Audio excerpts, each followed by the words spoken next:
சின்ன வயசுலயே அவரோட இரட்டையிலை சின்னத்தை காட்டுறதுக்கு எங்க வீட்டில் இருக்கிற செடியில் இருக்கிற இரட்டையிலையை பிடிக்கிட்டு நான் தலைவர் மாதிரி காட்டிட்டு ரோடோட ஓடினேன்.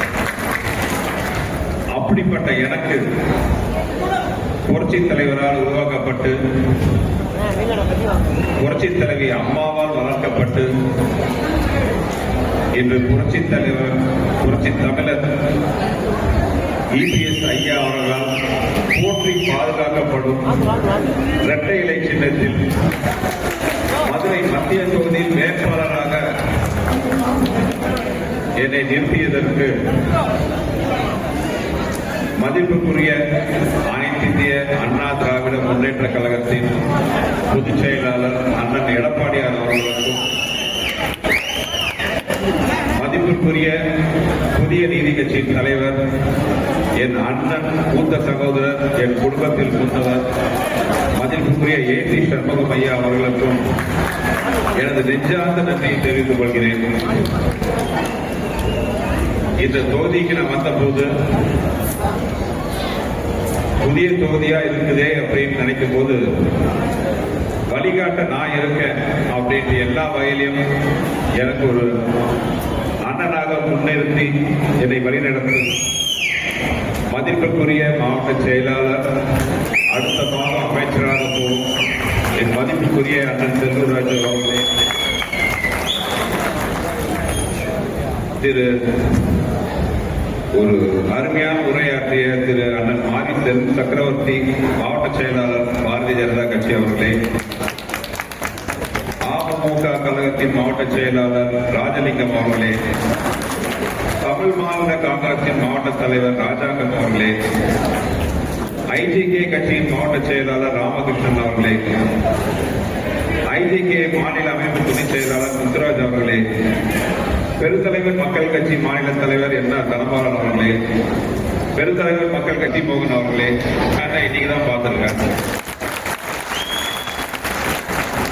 காலையில் நான் வரும்போது உள்ள நுழைய வழி இல்லாத அளவுக்கு அப்படி ஒரு கூட்டம் பார்க்கும்போது மனசுக்கு அவ்வளவு சந்தோஷமா இருந்துச்சு. அப்புறம் அந்த பேர் அண்ணன் செந்தில் பேர் அந்த இவ்வளவு பெரிய கூட்டத்தை பார்க்கும்போது மனசுக்கு அவ்வளவு சந்தோஷமா இருந்துச்சு. அப்ப என் மனசுல நினைவு என்னன்னா 1973 புரட்சி தலைவர் எம்ஜிஆர் அவர்கள் உலக சுற்றுவாளிகள் படத்தை ரிலீஸ் பண்றாரு. அந்த படத்தை ரிலீஸ் பண்ண விடாம செய்யறதுக்காக அப்ப ஆளும் திமுக அரசு இத்தனையும் முட்டுக்கட்டை போட்டாங்க. அதுல முக்கியமான ஒரு விஷயம், தேட்டர் அதிபர்கள் எல்லாம் பயப்படுத்துறதுக்காக உலகம் சுற்றுப்பாலிமன் திரையிடும் தேட்டர் எல்லாத்தையும் ஸ்கிரீனை எரிப்போம் கிழிப்போம் அப்படின்னு பயப்படுத்துறாங்க. பல போராட்டத்துக்கு பிறகு உலகம் சுற்றுப்பாலிமன் ரிலீஸ் ஆச்சு. முதல் நாள் முதல் ஷோ ஸ்கிரீனுக்கு முன்னாடி அதிமுகவின் படை வீரர்கள் வேல் கம்போட நின்றாங்க. திரைய பார்த்துல மக்களை பார்த்து வேல் கம்போட திரைக்கு காவலா நின்னாங்க. ஸ்கிரீன் விலகிச்சு. திரையில உலகம் சுற்றுவாளிகள் படம் ஆரம்பிச்சது. புரட்சி தலைவர் அந்த படத்தை ஆரம்பிச்சதே நமது வெற்றியை நாளை சரித்திரம் சொல்லும், இப்படை தூக்கி எப்படை வெல்லும் ஆரம்பிச்சாரு. படம் பார்த்த மக்கள் எல்லாமே கரகோஷம். காவலுக்கு நின்ன அதிமுகவின் செயல் வீரர்கள் படை வீரர்கள் முகத்துல வெற்றி புன்னகை, சாதிச்சோங்கிற வெற்றி புன்னகை. அந்த புன்னகை தான் புரட்சி தலைவரோட முதல் வெற்றி புள்ளியா அதிமுக காமிச்சது. அதிமுக என்ற இயக்கம் இன்றும் மாபெரும் வெற்றியை போட்டு பீடு நடை போட்டு இருக்குதுன்னா அதுக்கு ஆரம்ப புள்ளி அங்கதான் ஆரம்பிச்சது. இன்னைக்கு நான் வரும்போது உங்க முகத்தெல்லாம் பார்க்கும்போது அந்த செயல் வீரர்கள் மாதிரியே தோணுச்சு. அவங்க வேல் கம்பெல்லாம் நின்றுட்டாங்க. நீங்க உங்க முகத்துல அன்பும் மனசுல உறுதியுமா நிக்கிறத பார்க்கும்போது வெற்றி உறுதிங்கிற நம்பிக்கை எனக்கு தெரியுது. இப்ப அந்த பாட்டை நம்ம பாடுறதா இருந்தா நமது வெற்றியை 4ஆம் தேதி சரித்திரம் சொல்லும், இப்படை தோன்றி எப்படை வேண்டும் அப்படிதான் நம்ம பாடணும். ஏன்னா இந்த வெற்றியை உறுதிப்படுத்துவதற்கு தேர்தல் கமிஷனே டேட் அனௌன்ஸ் பண்ணிருக்காங்க. தேர்தல் நடக்கிற நாள் 23/2 23 2 இரட்டை இலையை குறிக்கும். அதில் இருக்கிற 3 புரட்சி தலைவர் எம்ஜிஆர் 3 எழுத்து, புரட்சி தலைவி அம்மா 3 எழுத்து, அண்ணன் இபிஎஸ் 3 எழுத்து, தலைவர் ஏசிஎஸ் 3 எழுத்து, என்டிஏ 3 எழுத்து. இதுக்கு சிகரமா வரப்போற வெற்றி 3 எழுத்து. அதனால நமது வெற்றிங்கிறது உறுதி செய்யப்பட்ட ஒரு விஷயம். சென்னையிலிருந்து நான் கிளம்பும் போது என்கிட்ட கேட்டாங்க, கடந்த 2 டேர்மா நம்ம எதிர்கட்சி வேட்பாளர் தான் வந்து எம்எல்ஏவா இருக்காரு, அதுவும் இல்லாம இந்த டேர்ம்ல வந்து மினிஸ்டரா இருக்காரு, ரொம்ப பெரிய குடும்பத்தை சேர்ந்தவர், அரசியல் செல்வாக்கு முக்கியவர் இருந்தவர், அந்த கட்சியோட தலைமை குடும்பத்துக்கு மிகுந்த நெருக்கமானவர், இவரெல்லாம் ஜெயிக்க முடியுமா அப்படின்னு கேட்டாங்க. நான் பதில் சொல்றேன்னு சொன்னேன். இப்ப உங்களெல்லாம் பார்க்கும் போது எனக்கு ஒரு மிகப்பெரிய தைரியம் வந்திருக்கு. அந்த கேள்விக்கான பதில் வந்து இப்பதான் தெரியுது. ஜெயிக்கவே முடியாதுங்கிறதுக்கு அவர் என்ன புரட்சி தலைவர் எம்ஜிஆரா, பிடிஆர் தானே? நம்ம கையை உள்ள சேர்த்து கையும். ஏன்னா திமுகங்கிறது ஒன்றும் பெரிய அசைக்க முடியாத விஷயமே இல்லை. அவங்க பலமே தங்களை பலமா இருக்கிற மாதிரி காட்டிக்கிறது தான். அப்படி அவங்க அவ்வளவு பலமா இருந்தா எதுக்கு 24 கட்சி கூட்டணி தேவை? ஒண்ணு சொல்றேங்க, கூட்டமா இருக்கிறதெல்லாம் கூட்டணி கிடையாது, கூடி இருக்கிறது தான் கூட்டணி. நம்ம கூட்டணி மாதிரி இது அன்பால சேர்ந்த கூட்டணி, பண்பால சேர்ந்த கூட்டணி, கொள்கையால சேர்ந்த கூட்டணி. அந்த கூட்டணியில் பார்த்தீங்கன்னா அவங்களுக்கே தெரியும், கூச்சல், குழப்பம், பிரச்சனை, வேட்பாளர்கள் மாத்திரத்தை லொட்டு அத்தனை. என் பாஷையில் சொல்ல போனா பில்டிங் ஸ்ட்ராங், பேஸ்மெண்ட் வீக். என் பர்சனல் டைலாக் போட்டு எனக்கு வாழ்க்கையிலே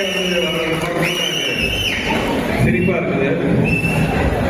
நேரக்காமே அதனால சுருக்கமா முடிச்சுக்கிறேன்.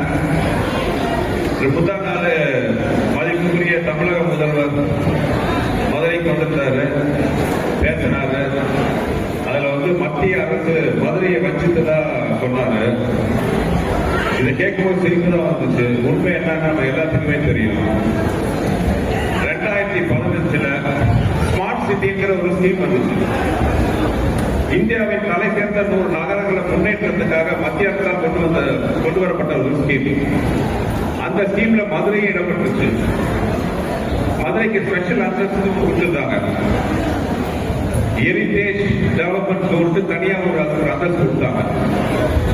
அந்த நிதியில பெரும்பகுதி மத்திய அரசும் மாநில அரசும் குறிப்பிடத்தக்க நிதியை கொடுத்துதான் ஸ்மார்ட் சிட்டி திட்டம்.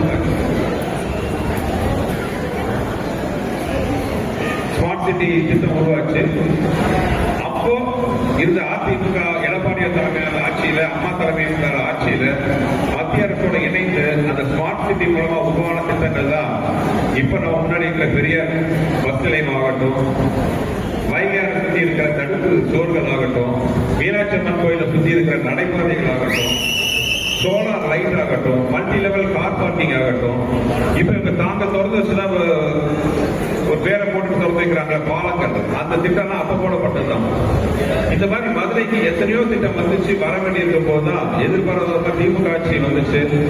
இந்த 5 வருஷமா ஒரு புள்ள கூட அவங்க தேவையில்லாம அரசியல் ஆதாயத்துக்காக மத்திய அரசு கூட சண்டை போட்டு வரக்கூடிய நிதி எல்லாம் கெடுத்து இப்போ ஒரு தங்க நகரமா, கோபுர நகரமா விளங்குற மதுரையை வந்து ஒரு குப்பை நகரமா மாத்திட்டு இருக்காங்க. இதுதான் வந்து இவங்க ஆட்சி செய்யற லட்சணம். இப்ப சொல்லுங்க, மதுரையை வஞ்சித்தது மத்திய அரசா இல்லை இந்த ஆண்டு இருக்கிற மாநில அரசா? எல்லா இடத்துலயும் ஊழல், லஞ்சம். மதுரையை சுத்தி பார்க்கும்போது அப்படியே ரத்த கண்ணீர் வருது. எங்க பார்த்தாலும் ரோடு குண்டு குழிமா இருக்கு, அதுல சாக்கடை ஓடுது, ஒதுக்க கழிப்புணர் கிடையாது. மதுரையில வைகை ஆத்த, தெய்வ நதியில வைகை ஆத்த ஒரு சாக்கடை நதியா மாத்திட்டு இருக்காங்க. கார்பரேஷன் ஊழல் பாத்தீங்கன்னா அதே கப்பா 200 கோடிங்கிறாங்க. ஆனா ஒரு விஷயம் மட்டும் நான் ஒத்துக்க மாட்டேன், திமுக 200 கோடிக்கு ஊழல் பண்ணாங்கிறத நான் ஒத்துக்கவே முடியல. ஏன்னா அவங்க 200 கோடி ஊழல் பண்றவங்கள சின்ன லெவலில் பண்ண மாட்டாங்க. இது ஆயிரக்கணக்கான கோடி. நம்மளுக்கு வெளியில தெரிஞ்சிருக்கிறது இங்கிலீஷ்ல சொல்லுவாங்க டிப் ஆஃப் த ஐஸ்பர்க். நம்ம நமக்கு வெளியில தெரிஞ்சிருக்கிற அளவு பாத்தீங்கன்னா ஒரு 200 கோடி, பின்னாடி எவ்வளவோ இவங்க கொள்ளையடிச்சது. எந்த திட்டத்தையும் உண்மையா நடத்த விடாம எல்லாத்தையும் அரைகுறையா நிறுத்தி, ஒரு பழைய செய்தி ஒண்ணு, ஒரு பெரிய ரோட்ல போயிட்டு இருக்கும்போது 2 பேரை பார்த்தாராம்.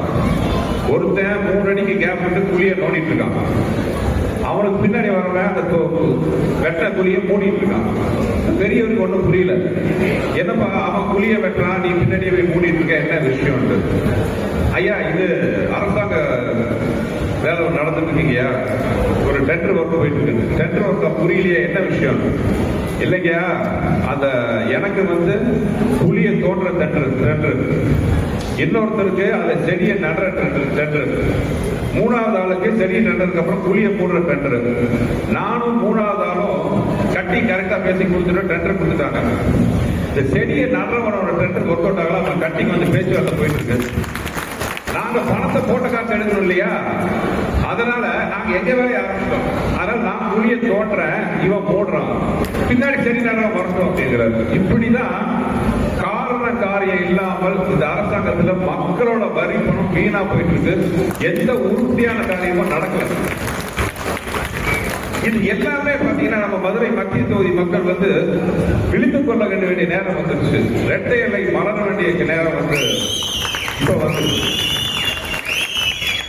இவங்க மேல எத்தனை தவறுகளையும் தப்புகளையும் வச்சுக்கிட்டு என்ன பார்த்து சொல்றாங்க, இவன் வெளியூர்ல இருந்து வந்தவன், வெளியூர்ல இருந்து வந்தவன். எனக்கு அதை கேட்கும் போது சிரிப்பா தான் இருக்கு. உள்ளூர்ல இருந்து இவங்க என்ன சாதிச்சாங்க? 5 வருஷம் நான் மதுரை வந்ததிலிருந்து எத்தனையோ பொதுமக்களை பார்க்கிறேன், எத்தனையோ வியாபார புள்ளிகளை பார்க்கிறேன், பெரிய மனிதர்களை பார்க்கிறேன், சராசரி மனிதர்களை பார்க்கிறேன், டீ கடையில் மனிதர்களை சந்திக்கிறேன். எல்லாரும் சொல்றது இந்த 5 வருஷமா இந்த தொகுதி எம்எல்ஏவை பார்த்ததே இல்லை.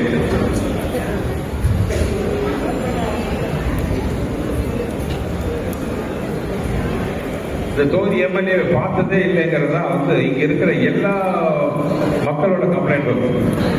அவங்க தான் என்ன பார்த்து சொல்றாங்க, வெளியூர்காரன். நீங்க மட்டும் நம்ம எல்லாம் ஒன்னா கூடி நின்று வெற்றியை பெற்று தந்தா என்ன பார்த்து எங்கிருந்தோ வந்தா நம்ம சொல்றவங்க வாயிலிருந்தெல்லாம் எங்கிருந்தா வந்தான்னு சொல்ற அளவுக்கு நான் கண்டிப்பா வேலை செஞ்சு உங்களை எல்லாத்துக்கும் பெருமைப்படுத்தி நான் வாக்கு கொடுக்குறேன். நம்ம முன்னாடி இருக்கிறது சாதாரண ஒரு விஷயம் கிடையாது, மிகப்பெரிய ஒரு போராட்ட காலம். ஏன்னா அதுக்கான அறிகுறி தெரிஞ்சிருச்சு, நம்ம வெற்றியோட அறிகுறி. ஏன்னா நேற்று எனக்கு புதுசா ஒரு வார்த்தை பரப்புனாங்க. நான் பதவிக்கு வந்துட்டா, அவங்களே ஒத்துக்கிட்டாங்க, நான் பதவிக்கு வந்துட்டா மதுரையை சுற்றி இருக்கிற கறிக்கடை எல்லாம் மூடுவேன் அப்படின்ட்டு. இப்படி எல்லாம் அதாவது ஒரு கேவலமான ஒரு பிரச்சாரம். என் பொண்டாட்டிங்க இருக்காங்க, அவங்களுக்கு தெரியும். நானே வாரத்துக்கு வியாழக்கிழமை தவிர மீதி 6 நாளும் கறி சோறுலாம் சாப்பிட மாட்டேன். மதுரைக்கு வந்தோம் எனக்கு ரொம்ப சந்தோஷம். போனா கறி சோறு சாப்பிட்ற சந்தோஷம். என்ன பார்த்து இப்படி சொல்றாங்க, நம்ம ஜெயிச்சோட மிகப்பெரிய விருது கொடுப்போம், கறி விருந்து. அது இந்த மாதிரி பொய் பார்த்து பரப்புறவங்களையும் கூப்பிடுவோம். அதனால அவங்க பொய் பிரச்சாரம் ஆரம்பிச்சது சரி. பணமே கொடுக்க மாட்டேன்னு சொல்ற சில பேர் பாத்தீங்கன்னா இப்பவே முதல்ல சேர கொடுத்துட்டாங்க அவங்க நாற்காலியை காப்பாற்றுறதுக்கு. அந்த நாற்காலி ஓட்ட நாற்காலி. ஸோ இதெல்லாம் அவங்க நம்மளை பார்த்து பயந்ததுக்கான முதல் படி. அம்மா சொன்னாங்க, மக்கள் தான் நமக்கு எஜமானர்கள். அதை நம்ம மனசு நிறுத்திக்கணும். மக்களுக்கு தான் எஜமான நினைக்கிறவங்களை அகற்றிட்டு மக்களுக்கு தேவையான இருக்கிற நம்மள மாதிரி அதிமுக தொண்டர்கள் பதவிக்கு வரணும். என்ன நம்பி ஓட் பண்ணுங்க, இந்த களத்துல போராடுங்க, வெற்றி கனி பறிச்சு கொடுங்க. உங்க நம்பிக்கையை நீங்க காட்டுங்க, என் விசுவாசத்தை நான் காட்டுறேன். இந்த தேர்தல் மதுரை மக்களுக்கு மாறுதல், உட்பட்டிருக்கிற இதயங்களுக்கு ஒரு ஆறுதல், இந்த திமுக கூட்டணிக்கு ஓடுதல். நன்றி. அடுத்த 20 நாள் நம்ம எல்லாம் தோளோட தோழன் என்று உழைத்து, அடுத்த 15 நாள் தோளோடு தோழன் என்று உழைத்து வெற்றிக்கனியை பறித்து மதிப்புக்குரிய நமது அண்ணன் எடப்பாடி அவர்களை முதலமைச்சர் நாற்காலி உட்கார வைக்கிறதுக்கு மதுரை மத்திய தொகுதி முக்கிய காரணமாக இருக்கிறது என்று வேண்டி கேட்டுக்கொண்டு வந்திருக்கும் பெரியவர்கள், நண்பர்கள், இவ்வளவு பெரிய கூட்டத்தை அரேஞ்ச் பண்ண கூட்டணி கட்சி நிர்வாகிகள், அதிமுக தலைவர்கள், தொண்டர்கள், நிர்வாகிகள் அனைவருக்கும் எனது மனமார்ந்த நன்றி கூறிக்கொண்டு வெற்றிக்கு உங்கள் ஒத்துழைப்பை கேட்டு விடைபெறுகிறேன். நன்றி. மதுரை மாநகர் அனைத்து இந்திய அண்ணா திராவிட முன்னேற்ற கழகத்தினுடைய பொறுப்பாளர்களுடைய நாடி துடிப்பாக திகழ்ந்து கொண்டிருக்கின்ற நம்முடைய மதுரை மாநகர் மாவட்டத்தினுடைய கழக செயலாளரும்